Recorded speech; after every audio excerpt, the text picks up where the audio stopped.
மிகப்பெரிய காடு. அந்த காட்டில் எந்த வருடம் இல்லாத அளவுக்கு ஒரு கடுமையான வறட்சியை அந்த காடு சந்திக்கிறது. அந்த வறட்சியான காலகட்டத்தில் அப்போது காட்டுக்கு ராஜாவான அந்த சிங்கம் இவ்வளோ வறட்சியை இந்த காடு சந்திக்கி நம்ம இந்த பிரச்சனையை எப்படி தீர்க்கிறது அப்படின்னு சொல்லிட்டு ஒரு அவசர ஆலோசனை கூட்டத்தை அந்த சிங்கம் உடனடியாக கூட்டுது.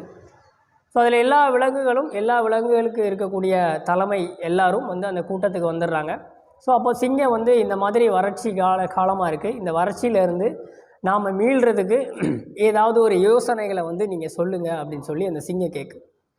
அதுக்கு அந்த கூட்டத்தில் இருந்த ஒரு நரி என்ன சொல்லுது, பொதுவாகவே உணவு பஞ்சம் தான் அதிகமாக இருக்குது, அப்போ எல்லாருக்கும் உணவு தான் தேவைப்படுது. அப்போ நரியோட கவனம் எல்லாமே உணவு மேலே தான் இருக்குது, சாப்பாடே இல்லை, எதையாவது அடித்து சாப்பிட்றணும் அப்படிங்கிற கவனம். அப்போ அந்த நரி என்ன சொல்லுது அப்படின்னா, பொதுவாகவே பஞ்சம்